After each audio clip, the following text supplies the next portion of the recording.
Hello again, fight fans. Welcome to episode number 201B of the Neutral Corner Boxing Podcast. I am your host, Michael Montero, and for those of you watching live on YouTube, you can see a different setup behind me. No, this isn't the studio. We're actually making some last-minute changes and getting everything fixed up and ready. The next episode of the Neutral Corner, which will be not next Monday, the Monday after next, December 30th. It'll be New Year's Eve, will be from the new MOB studio. So that's pretty exciting. But right now we're just doing some last-minute construction stuff. So I'm up here upstairs in my living room in front of my Christmas tree. I thought it would be fun to put on my Santa sweater and my Santa hat and sit in front of the Christmas tree and do this episode with you guys because we won't have a show next week.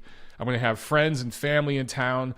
I also have a lot of work to do. I have an assignment for Ring, and I'll be covering the Davis-Gamboa card live here in Atlanta. So I got a lot of stuff to prep for. Won't be able to do a show. I might do a ringside recap type of thing, a live video from the Davis-Gamboa card, depending on how everything turns out and how the sound is in there. If they're playing a bunch of music and shit, I can't do it because YouTube will hit me for copyright infringement, and you guys won't even be able to hear me if they're blasting music. But if it's actually quiet and I can do a ringside recap video right there at State Farm Arena, I will. If I don't get a chance to do that, the next video you probably see from my channel will be the next episode of TNC. So episode 202 will be from the new MOB studio. How awesome is that? Guys, as always, please share the show. Post it everywhere. Get the word out there. I need your guys' help. I'm an independent operator. I don't have corporate masses paying me money and telling me what I can do or say. I say and do what I please. And I do that because I am an independent operator, even though I contribute to several different platforms. So the best thing you could do to help me out is just spread the word, man. And look, for me, whether you celebrate Christmas or not, I'm going to go ahead and say Merry Christmas because we celebrate it. Not necessarily in a religious sense, but to me what Christmas means is spending time with your loved ones, your friends, your family, but also it's the end of the year, reflecting back on everything that you accomplished this year, your highs, your lows, your ups and downs. So all of that, right? And for me, that includes you guys. You guys are part of my family. You're part of my boxing family. So I wanted to kind of get in the festive spirit here and kick everything off today on this episode. That's why, again, I'm rocking the Christmas tree behind me. Check that thing out, man. That thing is like 7 feet tall. Tiffany brought that home. It's a fake one, I'm going to admit it. She brought it home from like Target or something. I'm like, holy shit, woman. Where are we going to put that? But it actually fits perfectly at the top of our staircase, right in front of the window there behind me. And it's massive, and the neighbors can see it from outside when they walk by because it's right in front of the window, and we got a bunch of lights on it. It's so bright here in the room where I'm recording this that you can't see the lights on. But in fact, yeah, all the lights are on right now, but you just can't see it. It's too bright in here.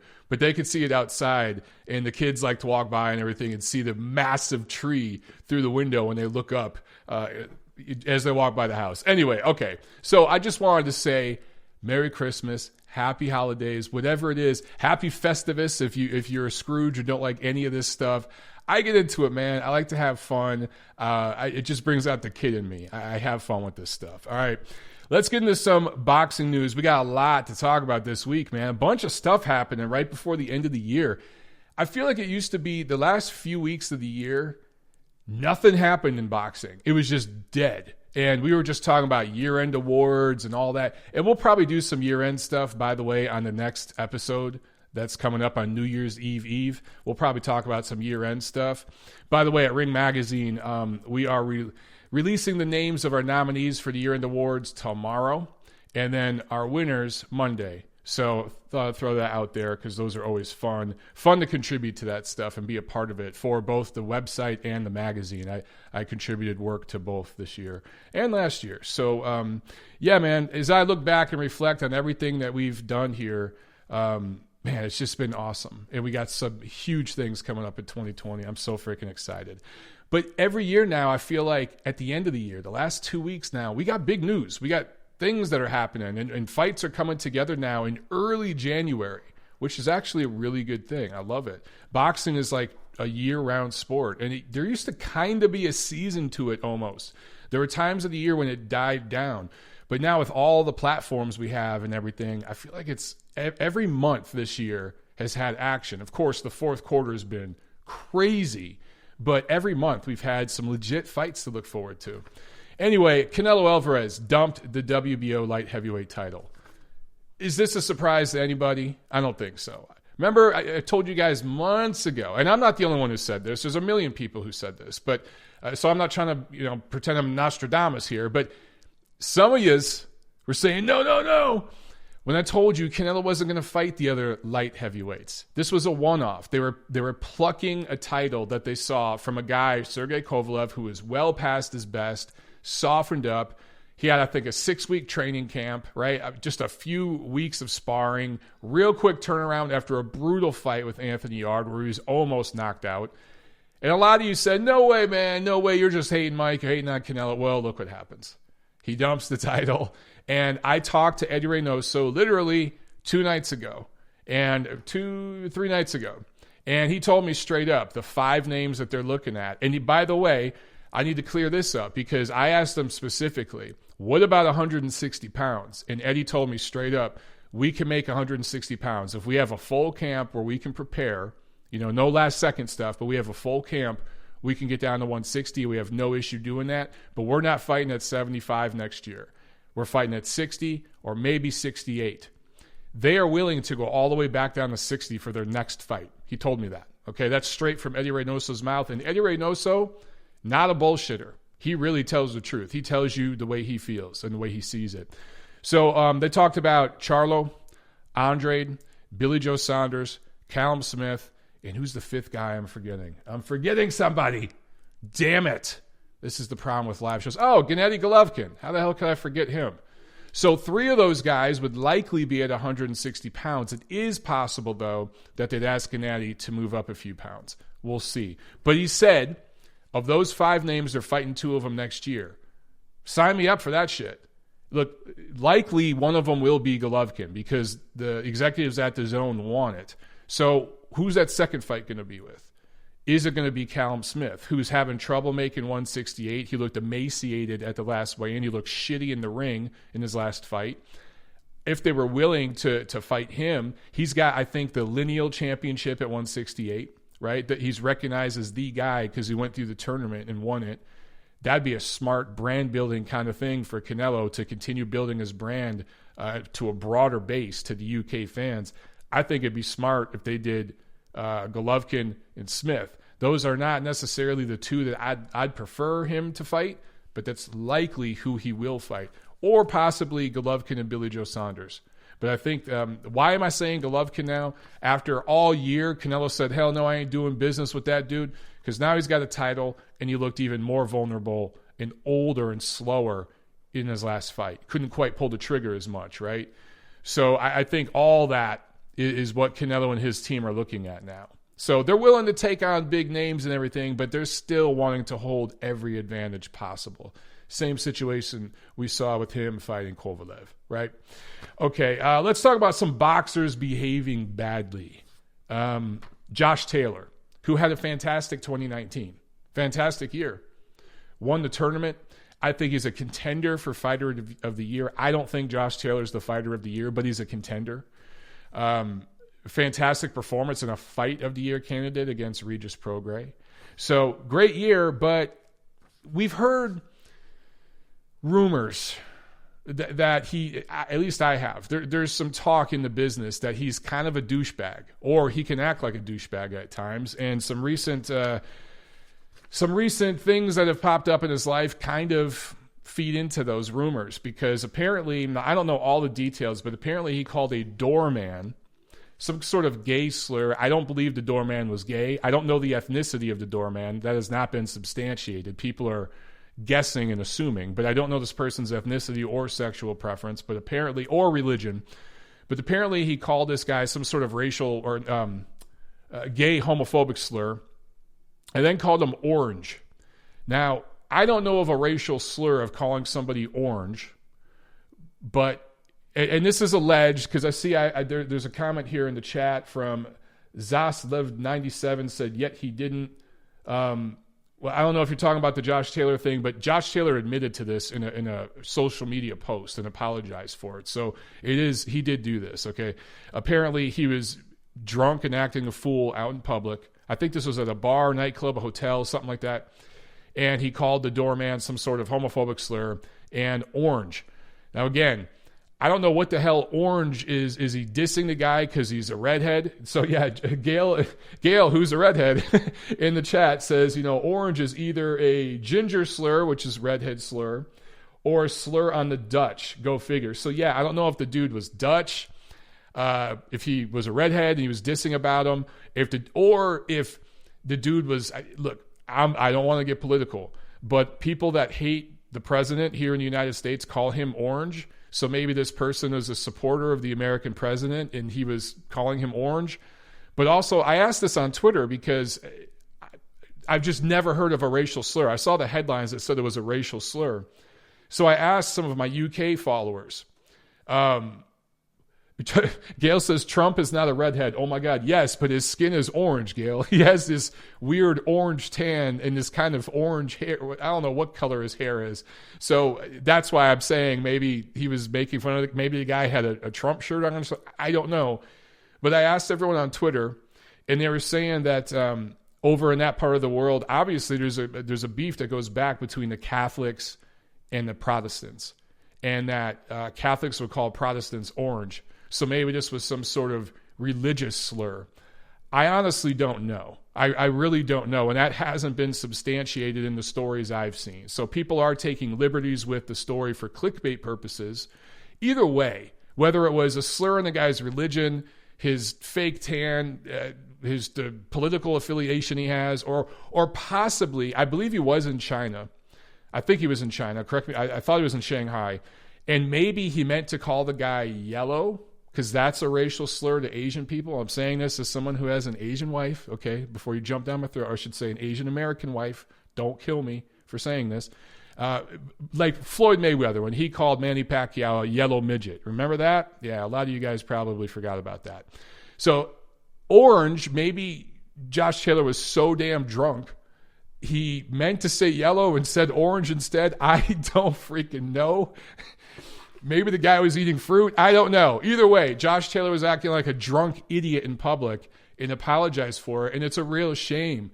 It's a horrible look because he had such a great year. But we have heard stuff about this guy's behavior before, that he could kind of be a bully and kind of a prick in person and a douche. Now, I'm not saying this from any experiences I've had. I've never met Josh Taylor. Okay, he hasn't fought over here yet. I haven't covered any of his events. I don't know. I'm just telling you what I've been told. Remember, I work with Boxing Monthly. A lot of guys over there in the UK scene, we chat, and these are some of the things I've heard. So he looked like an idiot, and he apologized for it as he should. Even worse, boxers behaving badly. Adrien Broner, a Cuyahoga County judge, that's Cleveland. That's the county around Cleveland, Ohio, ordered Adrien Broner to pay, I think, over $800,000 in damages for sexual assault charges in a Cleveland nightclub last year. So once again, Adrien Broner acting like a moron, and it costing him legal trouble and money. That means we're probably going to see him in the ring again early next year to pay that shit off. So look for him to get another opportunity he doesn't deserve in a fairly high-profile fight where he's going to be overpaid and use that money to pay this woman off. So there you go. Boxers behaving badly right before the end of the year. Guys, you want to be nice to get the presents from Santa, or you want to be naughty and not get the presents? Taylor and Broner are going to get coal in their freaking stocking. All right, fights coming together for early 2020. Mikey Garcia, Jessie Vargas. We talked about this Monday, that it was probably going to be Jessie Vargas. I couldn't say anything on the record, so I had to put that probably in front of it, but we knew it was going to be Jessie Vargas. February 29th, Ford Center in Frisco, Texas, on the zone at welterweight. So Mikey Garcia, he don't want to get back down to 140. He wants to be a little chubby and eat what he wants and stay at 147. A lot of people are picking Vargas from what I've seen on social media. Regardless, yes, Mikey's going to be a little bloated and everything, and Vargas is probably the more natural welterweight, although he's not really that natural of a welterweight himself, not a heavy-hitting, strong welterweight at all. But Mikey Garcia's just got more levels from a pound-for-pound, elite-level fighter sense. So I expect Mikey Garcia to win this fight. Okay, some ratings information. Terrence Crawford and Egidijus Kavaliauskas peaked at 1.6 million views on ESPN last Saturday. Now that's down 2.1 million from a similar card between Lomachenko and Pedraza last year around the same time. That Heisman Trophy following the Heisman Trophy ceremony, Top Rank does a card on ESPN. Last year's did 2.1 million. This year's did 1.6. Opponent matters. Fighter matters. And for whatever reason, last year's fight between Loma and Pedraza, just better demographics there. Lomachenko is getting more and more popular, but Pedraza being Puerto Rican, that being, I believe, a unification fight. And I think it was promoted better. That's probably why it did a better rating. This year, Crawford going up against Kavaliauskas, Lithuanian. There's not many Lithuanians in America. And a lot of people thought this was going to be a very one-sided fight. It actually turned out to be pretty exciting for a few rounds, but then it became completely one-sided when Bud hit his second gear. He just took over and tapped Kavaliauskas' ass. It was pretty entertaining, though, right? So opponent matters. Terrence Crawford did the last time he fought on regular ESPN. Remember, earlier this year he fought on pay-per-view against Amir Khan. That should have never been pay-per-view, but they had to get the paydays. But last time he fought on regular ESPN was when he fought Benavidez last October, and that peaked at 2.8 million views. Demographics matter. Benavidez, Mexican-American. Opponents matter. People thought that would be a much more competitive fight. They were wrong. Turns out Kavaliauskas was more competitive than Benavidez. But these things matter, and they all correlate to ratings. Super chat pledge from Jason82. Thank you so much, Jason. I appreciate it.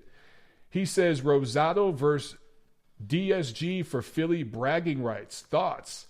Gabe Rosado is going to be a lot bigger than Danny Garcia. I don't know if we'd ever see that fight because Danny would have to move up in weight. Does Danny Garcia want to move up?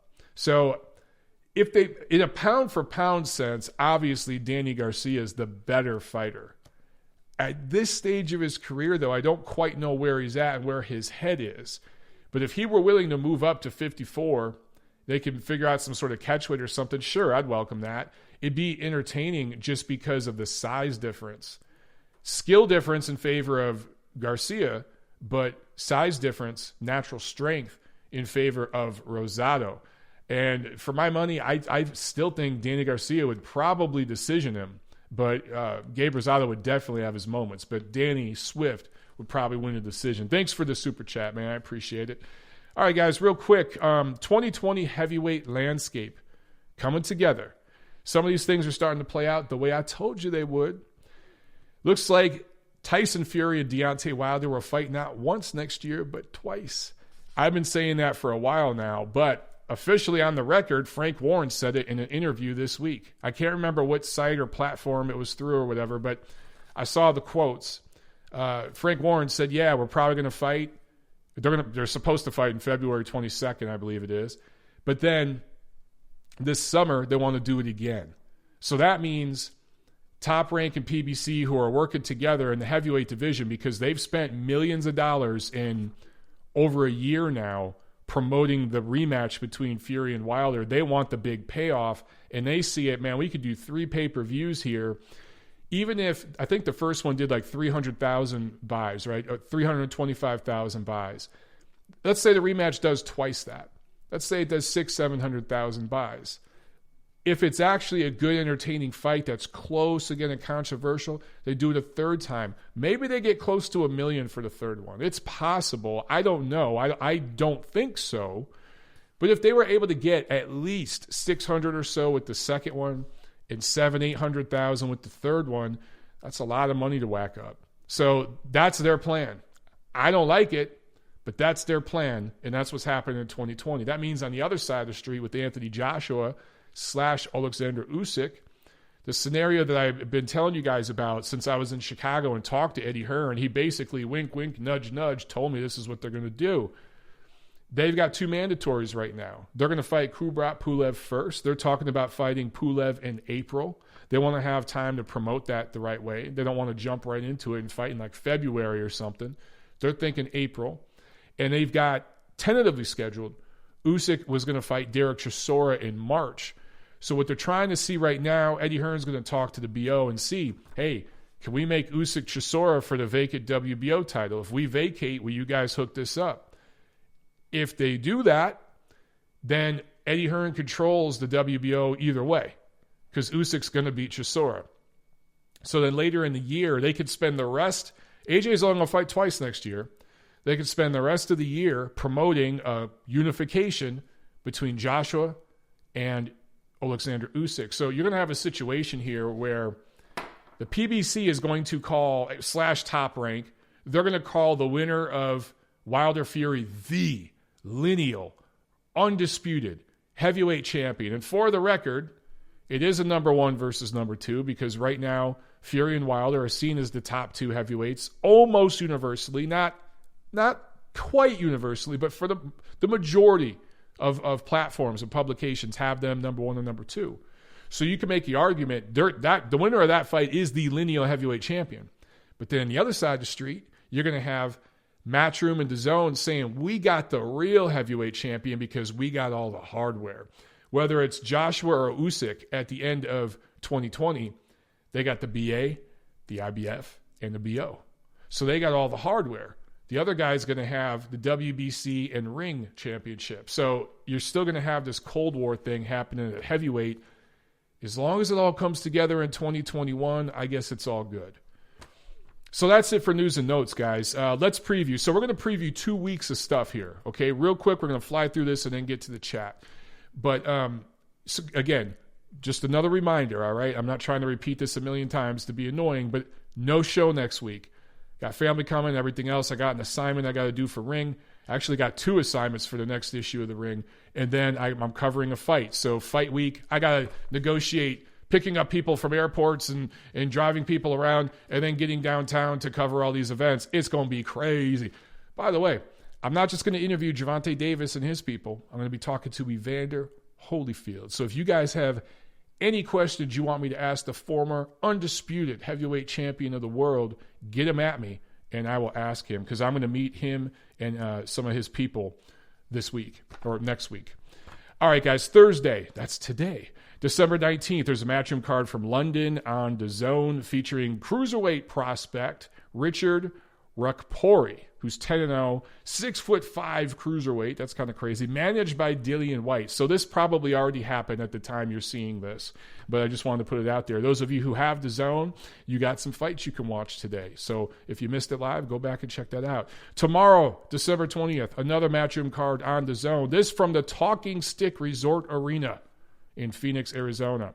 Daniel Jacobs taking on Julio Cesar Chavez Jr. And so Daniel Jacobs, now remember, I have to give the background here. This fight was supposed to happen in Vegas. Chavez is training at the Wild Card Gym with Freddie Roach in Los Angeles. A VADA testing official shows up to collect a sample from him, and he refuses. The VADA official is there for hours. It's not like he was there for 15 minutes and said, all right, I'm out of here. He waited for hours while Matchroom got on the phone with Chavez and his people begging him for hours to provide the sample. So when Uncle Eddie and everyone at Matchroom says, oh, this was an in-and-out thing. No. This was an all-day thing. And they got on the phone. They know they were calling him like, provide the fucking sample. They were trying to get him to do it. He didn't do it. So he gets suspended by the Nevada Commission, right? Now, this week, they finally let it go. This week, so he can officially, legally fight now in Phoenix. They finally said this week there was a hearing in Nevada, and they said, hey, it's all good, man, whatever. Because they're doing some testing for this fight now. It's a joke. The company that's running it, they're nothing like VADA. And by the way, it was also spun that VADA didn't want to do testing anymore for the fight. And, once they left Nevada and, Matchroom and them reached out. And I've heard people saying different things like that.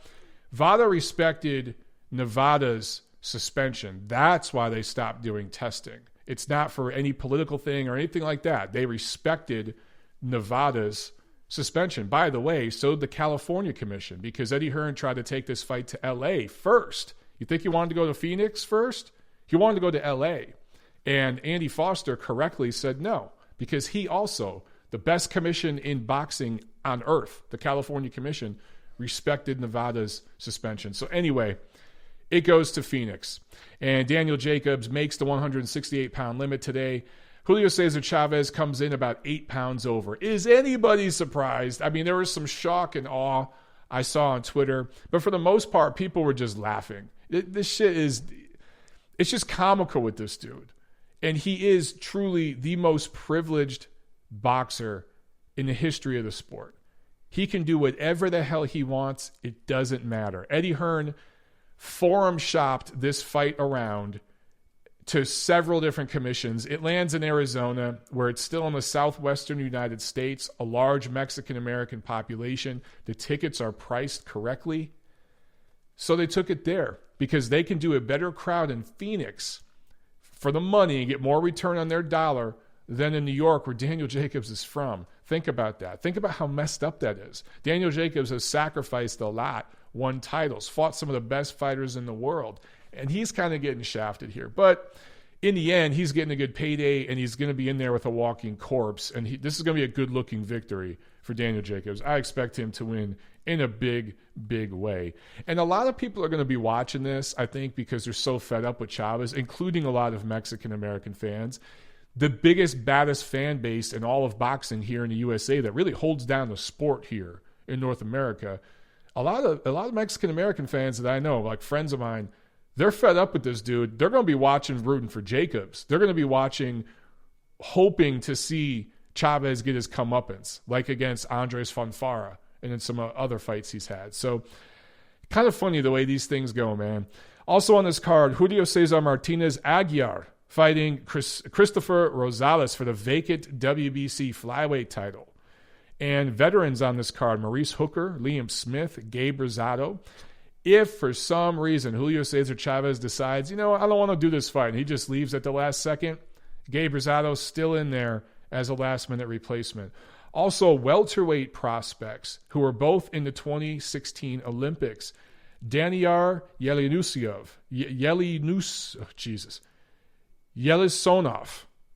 Daniil Yelisonov, 8-0, Kazakhstan native now, lives and trains out of Miami, two-time Olympian, 2012, 2016. He's on the card. And Josh Kelly, 9-0-1, coming off a majority draw with Ray Robinson. Ray Robinson has given two tough draws.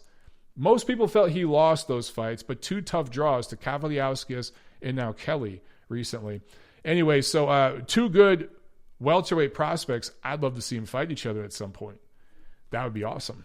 That's tomorrow. Saturday, December 21st, Denis Lebedev, who retired briefly, came out of retirement. He's fighting Tabiso Munchu in Russia, and wouldn't you know it, one of the sanctioning organizations. It's either the BC or BA. They're pretty much interchangeable, those two. They're both laughing stocks. The BC does do some good work, you guys know. Weight management, performance-enhancing drugs testing. I like that stuff. They're way better than the BA in that regard. But they throw belts in wherever they can. So they threw some interim, vacant, some other belt on this. That's going on in Russia. Daniel Dubois fighting a Japanese heavyweight. Never thought you'd hear those two words go together, right? Japanese heavyweight. In London, that is picked up by ESPN+. So that will be on the Plus. You can see Daniel Dubois. I tweeted out there, is this going to go 4 rounds? I don't know. I don't know if it's going to go 4 rounds. This Japanese dude, I got to say, I saw the stare down. He would not look Daniel Dubois in the eye. He looked, but then again, these Japanese fighters, a lot of times, they are tough. They are really, really tough. We shall see what happens. PBC on Fox, TGB Promotions, Toyota Arena, Ontario, California. I think the undercard bouts are on Fox Sports 1, which is an awesome thing that PBC does on Fox. I really like how they do that. You get to see the undercard fights, the kids coming up on Fox Sports 1, then the main card on Fox. I think that's awesome. And then they do some, after the card, some follow-up stuff, shoulder programming. Sometimes they'll put that back over on FS1. I love that setup they have with Fox. It's really, really cool. Tony Harrison defending his WBC junior middleweight title for the first time against Jermell Charlo. These two fought late last year. And Charlo fought once this year. He got a voluntary defense in. Tony Harrison on the shelf all year. So Harrison was injured. I get that. There's an injury, recovery, all that good stuff. But he got injured before he was supposed to fight Charlo in their rematch that was originally scheduled earlier in the year. For the life of me, I can't understand why Tony Harrison didn't get a voluntary defense, whether it be February, March, somewhere in that time frame, in Detroit, where he's from. That would be huge for that community. That community is starving for something positive like that in the boxing game. It'd be huge for them there. I'm not saying Tony Harrison's a big star. He's not going to sell more than 5,000, 6,000 tickets, but they could scale down a moderately sized arena, maybe not in downtown Detroit, but in one of the suburbs, and he could have fought somebody in front of 5,000, 6,000, 7,000 fans and got a voluntary defense in. But that's not what happened. He's going to be coming off a 1-year layoff and an injury and recovery. So this is all sorts of lined up for Jermell Charlo to win. And you guys know, I've been telling you all year, I just think Charlo's going to win this rematch, and he's going to win it big because of all the factors I just said. For a guy like Harrison, who depends on feints, movement, footwork, lateral movement, pivoting, all that stuff, spacing, timing, distance, man, ring rust is your worst enemy. If you're a power puncher, yeah, you got to set up your power, but it's much easier to get into a groove and work through some ring rust if you rely on power to get by rather than reflexes. Ring rust is horrible for defensive fighters. If you're an older defensive fighter, you need rest. That's different. I'm not talking about that. I'm talking about laying off for a year during your physical prime and coming off an injury. And you're a guy who relies on reflexes and movement. This doesn't bode well for Tony Harrison. I like Charlo big in this fight. Also on this card, Jack Tapora out of the Philippines fighting Colombian Oscar Escandon, who has lost 4 of his last 5 going back to 2015. That's a featherweight fight. I think the Filipino is going to win big on that one. Also on this card, heavyweight prospect Efe Ajagba. Remember him? Some of you just forgot about the guy all of a sudden because he had a poor performance last time. Or I shouldn't say poor. He won the fight. Lackluster. Look, he's still a heavyweight prospect to keep an eye on, so make sure you check him out. Hugo Centeno Jr. and Andre Durrell all fighting on that card. Monday, December 23rd. You got boxing on Monday, also picked up by ESPN+. They're having a kick-ass end of the year. Picked up some of these little cards. A card from Kanagawa, Japan. Chocolatito is on this card. Roman Gonzalez is on this card in an 8-rounder. So it's worth it just for that. One of the best little fighters I've ever seen. Now, is he anywhere near his best? Hell no. But anytime he fights, I'm going to watch. And look, do I want to see Chocolatito fight one of the top champions right now? Hell no. But if he's in there with a mid-level guy, I'm going to check him out. This is Monday, again, from Japan, ESPN+. Ryota Murata going up against Canadian Stephen Butler. The first defense of Murata's WBA regular title that he won back in the rematch where he had lost it, I think, late last year, won it back early this year, and now this is the first defense. His second reign is WBA regular middleweight champion, whatever the hell that means. To me, the term champion and regular shouldn't go together. That's like saying you're a regular superstar. You're a regular boss. I don't know. It just doesn't go together, man. Anyway, also another Japanese fighter, of course. This card's in Japan.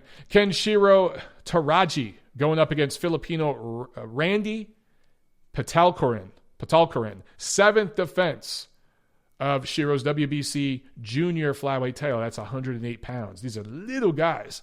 And then also on this card, Maruti Mathialane out of South Africa going up against Akira Yagashi. 3rd defense of Mathialane's IBF flyweight title. That's a good little card. Little dudes. Going to be fun, man. Going to be fun. And I like Ryota Murata, and I hear good things about this Stephen Butler, that he can bang a little bit. So that's going to be an interesting middleweight scrap, I think, in the main event. And, man, boxing on Monday? Sign me up for that shit. That's Christmas Eve with some boxing. That's nice. Next Saturday, December 28th, Over in France, Arsène 25-0, 17 knockouts, cruiserweight, defending his WBA cruiserweight title over there in France. And then here in Atlanta, Georgia, my new adopted backyard at the State Farm Arena downtown, TGB Promotions and Mayweather Promotions on Showtime, putting together this card where Gervonta Davis, his first fight at lightweight, going up against a very old and faded, but still game, still skilled, still dangerous, I think, at least for a first few rounds, Yuriorkis Gamboa. However, I got to say about Gamboa, the last elite level opponent he ever fought was a lightweight, weight drained Terrence Crawford back in 2014. Okay? Terrence Crawford now is a full-fledged welterweight. You go back 5 years ago, he was melted down to 135. That's the last time Gamboa fought somebody at the elite level. How'd that fight go? Gamboa had moments, but he got stopped, right? I think that's going to happen here. This is set up, obviously, for a big knockout splash win for Davis on Showtime here in the Atlanta market, where I talked to Leonard Ellerby last week. I talked to Steven Espinoza. They really want to start moving Gervonta Davis around to different, as they put it, this is them saying it, not me, urban markets, culturally black cities like Baltimore, Atlanta, where there's a lot of pop culture and a lot of money to tap into, right? This city down here is wide open, man. They just had a Super Bowl down here, right? So in terms of sports marketing and the entertainment industry and all that, Atlanta's pretty hot right now. You think of what Detroit was in the 50s and stuff like that with Motown and all that going on. Atlanta's kind of the 21st century version of that. So they definitely want to tap into this. And I didn't realize this until talking with those guys, but Gervonta Davis actually has a second home down here. He has a daughter down here. I think his daughter, the daughter's mother or something is from Atlanta, I believe. And so he lives down here a part of the year. So, interesting. I didn't know that. But it was actually Gervonta Davis who wanted to fight down here in Atlanta, and they're going to come back here. So we'll see what happens with the crowd. But this is set up. This is for the vacant WBA lightweight title. So this is set up for Davis to grab another title in another weight class, and it's going to be impressive. It's going to be impressive, his victory. Now, when I say impressive, I'm not saying impressive for me in terms of, wow, this proves a lot. It really doesn't. But it's going to be impressive the way it looks. It's going to be explosive. It's going to look like Richard Come's win. Oh, I'm sorry. Teofimo Lopez's win over Richard Come. It's going to look like that. It's going to be that explosive, concussive kind of knockout and that stoppage that really gets people talking. And you're going to see GIFs of the knockout and stuff all over social media through the end of the year. So that's what Gervonta Davis has coming up with Gamboa next Saturday. Also on this card, an interesting fight between Jean Pascal, who beat Marcus Brown in August, and Badu Jack, who lost to Marcus Brown in a close competitive fight in January. So both of these guys fought Marcus Brown this year, had different results. Pascal dropped Brown several times, landed some beautiful counters, won the WBA light heavyweight title. This will be his first defense of that title, his first fight since he beat Brown in August. And I think all things considered, where these two guys are at in their careers, their styles, everything else, it's going to be an entertaining fight, man. I'm looking forward to that fight. I think it's going to be a lot of fun. I'll say also, Jose Uzcategui is on the card. And super bantamweight prospect out of Albuquerque, New Mexico, Angelo Leo, who is 18-0, he will be on the card too. So that's what's up over the next couple weeks, guys. And then, as I said, after that Davis card, we'll do a show from the brand new Montero Unboxing Studio. It's going to be awesome. Those of you who follow me on Twitter or Instagram, you saw I posted just a little picture of the backdrop yesterday on my social. So the Monday after, December 30th, we're going to be there in the studio. We're going to review all the stuff that's coming up over the next couple of weeks, and then we'll talk some year-end stuff. And we're going to celebrate, man. It's been a great 2019, not just for boxing, but for everything, man. And I'm so blessed to have all of you guys in my life supporting me in this show. I love chopping it up with you guys twice a week, and we're going to do it even more next year, including phone calls. So you guys are going to be able to call via Skype. And the reason why I'm going with Skype is because that way, because I have followers of this show all over the world, you guys could call me from anywhere in the world as long as you have Skype. So that's going to be awesome, man. That's coming up next year, guys. It's going to take a couple of testing kind of rollouts. So we're going to go live on Spreaker and get that up and running. So eventually we're going to be going live on Spreaker and YouTube simultaneously and taking calls on Skype, which is just going to be awesome, man. And we should have all this running within the next few months. We're going to do it piece by piece. But the first step will be next Monday in the new studio so you guys can see the new look and feel. All right, let's get to the chat real quick. We'll do a few Q&A, a few questions here, and then we will bounce out so that I can get dinner. There's a new kebab place down the street, Persian kebab, like a mile down the street that I saw today when I was coming home from the gym. And I was like, oh, shit, Tiffany, we're going there for dinner. So that's where we're going. Let's see here. All right, guys, get these questions in, man. Oh, Vlad is asking me, the Christmas tree, did you help Tiff? I did help. That thing's 7 feet tall. She didn't do all that by herself, but she did do most of it. And right here you see the stair rails, which, by the way, are handcrafted. I stained all that wood and everything else. I built half the shit in this damn house. She did that, what do I call that, garland and the lights and all that in there and everything. We got 2 fireplaces in this house, and she put all kinds of cool lighting and stuff around the fireplaces. We have a very festive, charming home. It's getting it's like 95% done on the inside. I didn't even touch the damn yard yet. And I have a carport, which I have to convert to a garage. I'm going to start doing that like next month. So the outside is coming next year, but we almost got like 95% done inside. It's getting there. It's awesome. Okay. Let's see here. Goodfellas with a good question. Who do you think Tank will fight after Gamboa? Good question, dude. I asked the same thing to Leonard Ellerbe. And he kind of said, well, we're he kind of gave me the political answer. He did tell me, Leonard Ellerbe, that they want to do a pay-per-view fight next year with Tank Davis. They really want to introduce him to the pay-per-view market. I don't think he's ready for it, but that's what they want to do. I'm trying to think about which opponent makes the most sense for them to go that route, right? I think it's Leo Santa Cruz. They're not going to fight Lomachenko. Lomachenko's fighting Teofimo Lopez, and I think that's in April. So he's tied up till April anyway. I think Lomachenko's going to beat Lopez. I think Lopez is going to move up in weight. I think Loma might move down in weight after that fight. By the way, Loma did call out Tank Davis. I just don't see that fight happening. I think Tank Davis is going to fight, if I had to guess, Leo Santa Cruz. Is that going to be the next fight? Probably not. But I think at some point in 2020, you're going to see Gervonta Davis, Leo Santa Cruz on a pay-per-view card. I don't know if that's going to be the headliner. Don't shoot the messenger. But that's me guessing based off what I've been told. Next week, I'll see Leonard again. I'll see Steven Espinoza again. I'll see those guys in person, and I'll push him a little more. Like, dude, what are you guys going to do? I don't know if I'll get any time with Floyd. It's hard to get 2 minutes alone with Floyd. It's always a crowd of people shoving a camera in his face. I hate doing interviews like that. I just don't do it. I like to get one-on-one.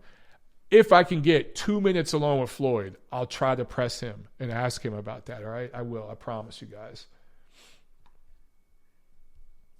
Let's see. Damn it. I lost. There was a good question there, and I lost it. Piglet Smith asks, who gives Lomachenko the biggest challenge, 135 and under? It might be Teofimo Lopez right now. Gervonta Davis might be the best challenge for him right now. Gervonta hasn't really proven himself, but he's fought a couple of good fighters. He is explosive and compact. I see Vlad is mentioning Devin Haney. I think he very well could, but he's going to be out of commission right now because he was injured. He had surgery. He's got to recover. So maybe once he's recovered. But I got to say, man, both Gervonta Davis and Teofimo Lopez have fought and beat better opposition than Devin Haney. And I don't think Devin Haney is going to be at 135 for very long. I have some inside information on this related to Haney making weight for lightweight that I can't talk about on the record. Just trust me on this one, guys. in a big matchup where people are going to be watching, he's not going to be at 35 much longer. He's going to have to go to 140. So I don't know, man. I don't know. I can't see anybody right now beating Lomachenko, this version of him.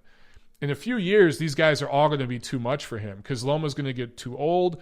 They're going to continue to get bigger and better and more explosive and learn how to sit down on their punches and set power up and everything. But for right now, I just can't see anybody beating him, man. He's special. By the way, I think the same thing about Terrence Crawford. I don't think there's anybody at 147 that beats him, including Errol Spence, especially given his situation right now. Terrence Crawford is special, man. Coster asked a good question. Best fight available to make in 2020. Ooh, man, I got to think about that one because I told you guys about some of the fights that are coming up. Off the top of my head, I like Joshua Usyk a lot. If that fight happens at the end of the year where Usyk has already fought Chisora and proven he could take a heavyweight punch and beat a quality heavyweight, and Chisora is on the bubble of top 10, just under top 10. He's top dozen or so heavyweight right now in the world. That fight is justified. And, because Usyk will have proven himself against a decent heavyweight, he'll have a title. That's makeable. That's what Eddie Hearn wants to do. And I think it'll be a big event in London. And Usyk has fought in London before, in the Olympics, but also, maybe not the Olympics, but was it the Olympics? No, he's fought in world championships in the UK before. And he's fought in London against Tony Bellew. So he has experience fighting over there. I think that will be an important fight. That's just off the top of my head. But we're not going to get the winner of AJ Fury, or I'm sorry, we're not going to get the winner of Wilder Fury 2 against the winner of AJ Pulev. They're not going to cross the street, guys. Like I said before, Wilder and Fury are fighting twice next year. They're going to have Wilder will probably win the rematch, and then because there was a draw in the first fight, that will justify a third fight. And that's what they're going to do. So you're just not going to get him crossing the street. Crawford and Spence are not going to fight. I'd love to see Canelo and Charlo. I'd like to see that just because of the style matchup. Not going to happen. Maybe Beterbiev and Bivol, somehow that could be worked out. I don't know. That'd be a pretty great fight. Caleb Plant fighting Benavidez at 168. That's all PBC in-house. That's a good fight. I'd like to see that. There's some definite possibilities here. And look, Tank Davis against Leo Santa Cruz, if that really does happen, that's a good fight, man. That's a good fight because Santa Cruz will be by far the best opponent Tank Davis has fought. So that would kind of be a proving ground for him. Oh, by the way, Lomachenko Lopez. How about that one? I keep glancing over that. That's a huge fight, guys. That's a really important fight. And then we don't know if the World Boxing Super Series is coming back. If they do, there's going to be good matchups there. So we're going to be good in 2020. Trust me. We're going to be good. Gail says, Montero, when you're done, I need you to move here to San Diego for a few months to get some renovation work done for me. Hell yeah, Gail. I'm down. I've gotten pretty good at this shit, believe it or not. I had to screw a lot of things up, but I've gotten pretty good at it. Super chat pledge from Tim Shee, who says, just stopping by to say Merry Christmas, buddy. Thank you so much, Tim. I appreciate that. Merry Christmas to you and yours. And thank you all, you guys, for watching the show. And everyone who's contributed, whether it be Super Chat, Patreon, buying a T-shirt, whatever it is, or just spreading the word about the show, the channel. I can't tell you, guys, how much it means to me and how much I thank you. John Uden says, Mike, do you think Jose Ramirez versus Taylor or Prograis can take place in 2020? Also, will Burchelt stay at 130 or take on guys at lightweight? Awesome questions, man. Yes, I absolutely think that Jose Ramirez and Josh Taylor will fight by the end of 2020. I know that both sides are interested in the fight. Maybe Ramirez fights Prograis first or something like that happens, and we might have to wait a little bit longer. But I know that Grandpa Bob will try to work that out. Is Ramirez going to want to go over to the UK for that fight? I don't know. I hope that can happen. I definitely think it's possible. Okay. Eddie Hearn and and Grandpa Bob don't necessarily get along, but they can make business. So I hope we see that fight, but also keep this in mind. I've just forgot about this point. Terrence Crawford needs opponents. And at some point, I think Grandpa Bob would like to match Jose Carlos Ramirez, who has a big following in upstate California, against Terrence Crawford, who has a big following in his hometown. You could probably put them right in the middle. Between California and Nebraska, Vegas is kind of in the middle. You could probably have those two guys fight in Vegas, and they'd probably do pretty good numbers. And then what was your other question? Oh, Burchell. I think Burchell's eventually going to move up to lightweight. He's eventually going to move up. He has to at some point. But his next couple fights will be at 130 for sure. Scott Brown says, Tank versus Leo Santa Cruz will sell almost no pay-per-view. Look, dude, it'll probably be like, number one, let me say this. Gervonta Davis has surprised me.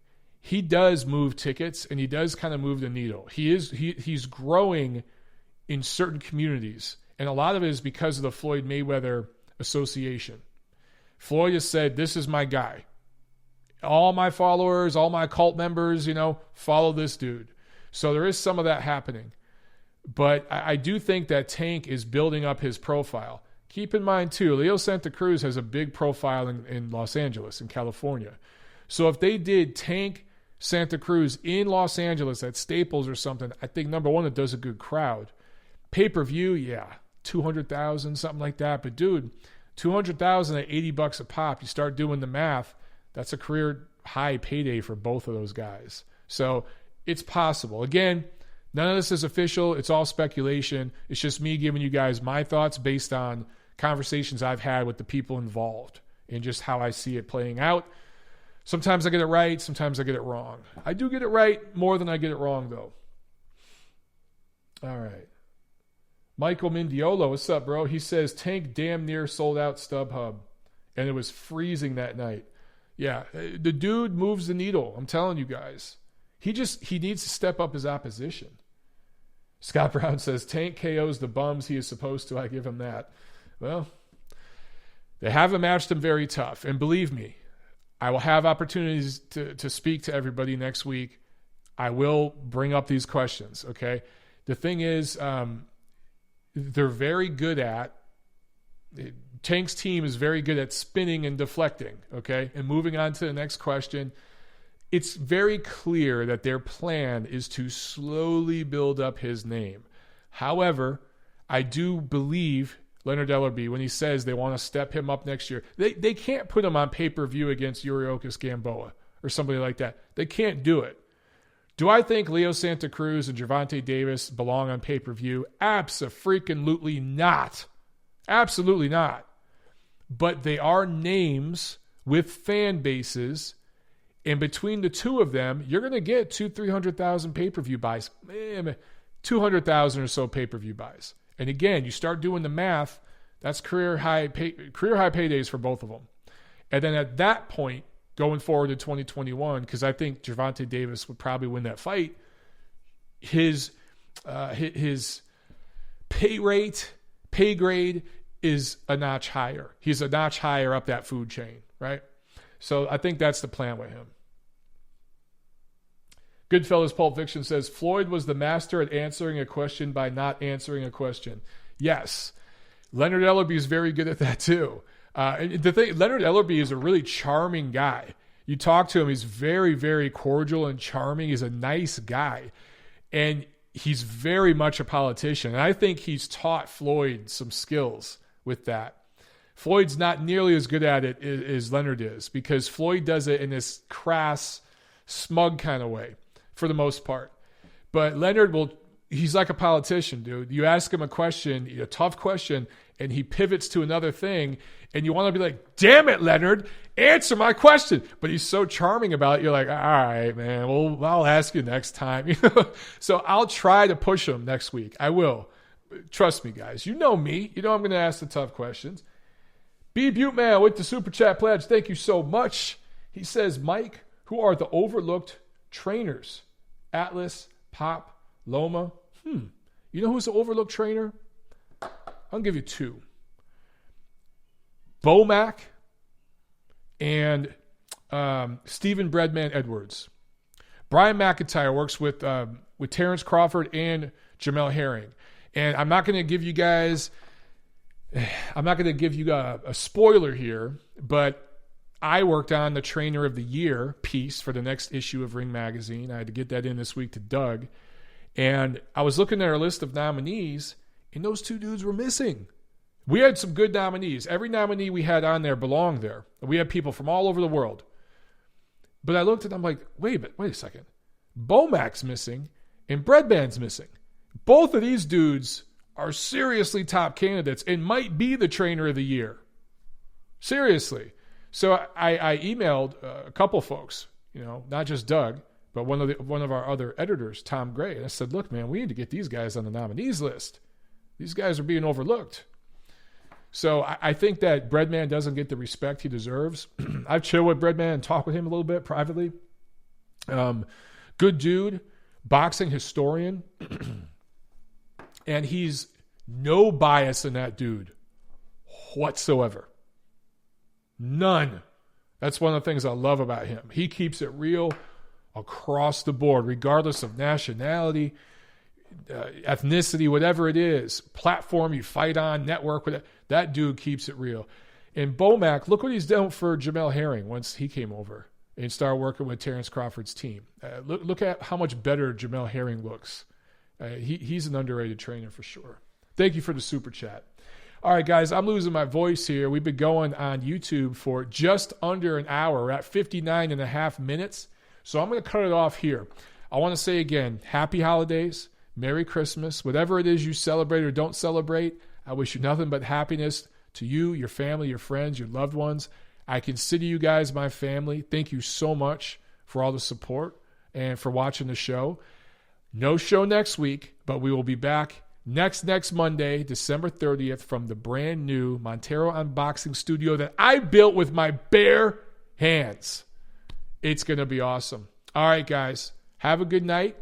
And for those of you in Atlanta, next Saturday, I'll see you at the fights.